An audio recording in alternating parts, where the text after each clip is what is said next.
Meet Jimmy and Johnny.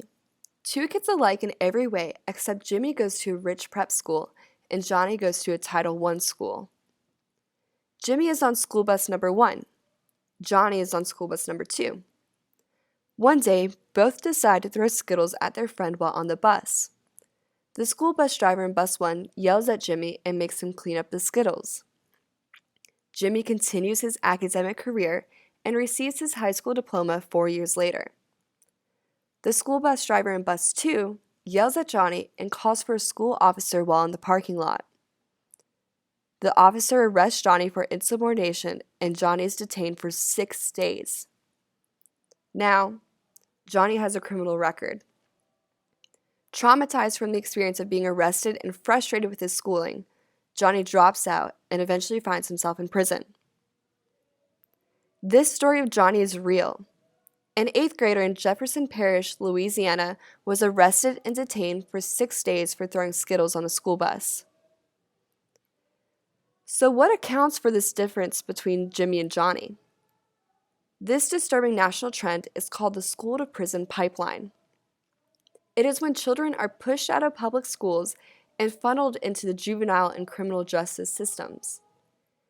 Many of the children affected by the school-to-prison pipeline have learning disabilities or histories of poverty, abuse, or neglect. For these children, they would greatly benefit from additional educational and counseling service offered through the school system. But instead, they are isolated, punished, and pushed out. Now, you may be wondering what caused this disturbing national trend. Unfortunately, there are multiple factors which fuel the school-to-prison pipeline. Schools lack the capacity and resources to deal with problematic behavior. Zero-tolerance policies drastically increased after the Columbine shooting in 1999. In essence, zero-tolerance policies have criminalized minor student conduct violations, such as throwing Skittles, culminating in suspension, expulsion, and eventually juvenile imprisonment.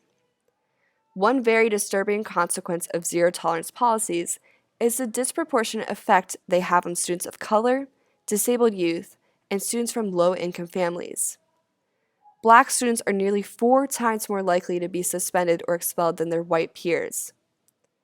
This system of conduct creates outcomes that may possibly advantage some and utterly disadvantage others. These students who are suspended or expelled have a greater likelihood of dropping out and being ushered into the juvenile justice system and pumped into the school-to-prison pipeline.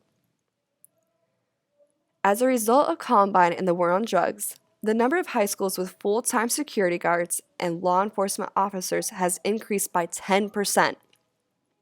Unlike a teacher, officers are able to issue a ticket or arrest students for conduct violations. Tickets can sometimes lead to a community service or probation sentence. If a student fails to appear in court after a school issues a summons, that student may be fined or subject to jail time. This disproportionately affects students from low-income families since they have limited resources and may be unable to appear in court due to transportation or work barriers. Dear Public School Boards of America, it is time for change, and you have the power. Iris Marion Young, lead scholar in the structural approach, highlights that we all have a shared responsibility in creating the numerous structural injustices that these students face. Instead of viewing you as distinct actors independent of us, we see you more as mediated instruments for the coordinated action of all of us who in some form or another contribute to the perpetuation of the school-to-prison pipeline. We believe it is the processes and systems of managing behavior and conduct at schools that creates unjust outcomes for students like Johnny. First, we would like to ask, what is the purpose of school? Here are our proposals. 1. Abandon the zero-tolerance policy and out-of-school suspensions. Since mass adoption of zero-tolerance policies after the Columbine shooting, we have seen that school suspension and expulsion ultimately have no real benefits to schools and students.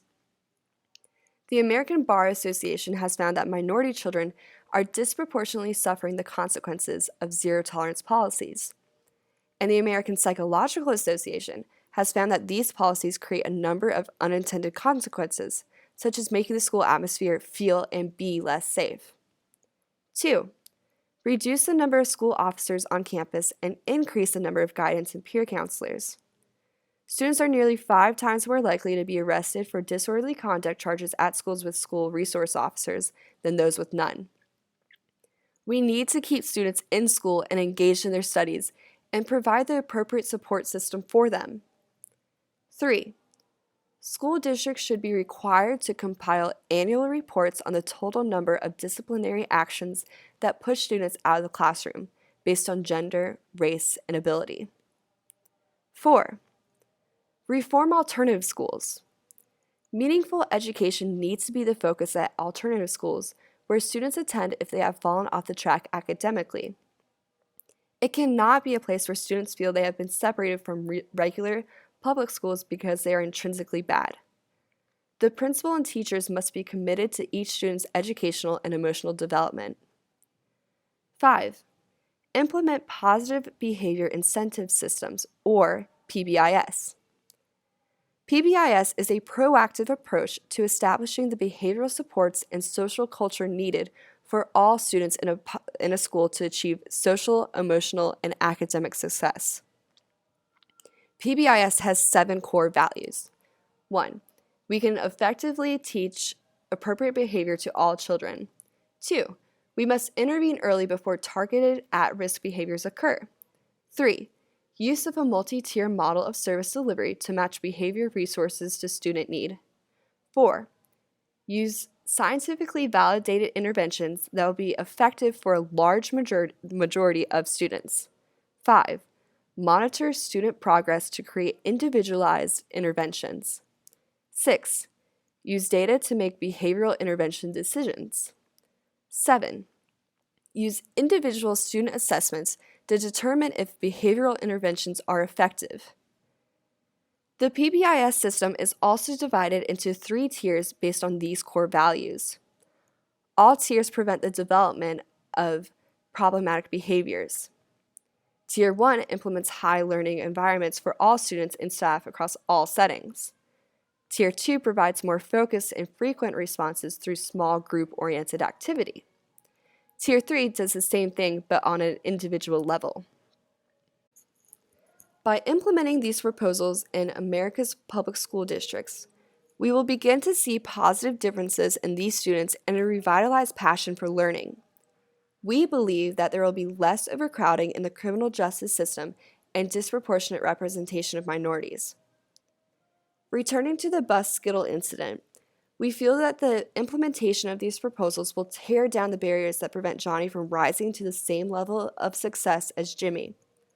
All of the actors in Johnny's life, the bus driver, the police officer, his teachers, and his friends in his community, even us, may not be liable for Johnny's school-to-prison pipeline path, but all share responsibility for addressing structural injustice and changing Johnny's life so that he can receive a high school diploma. We must now all join together to ensure no child will succumb to the school-to-prison pipeline ever again.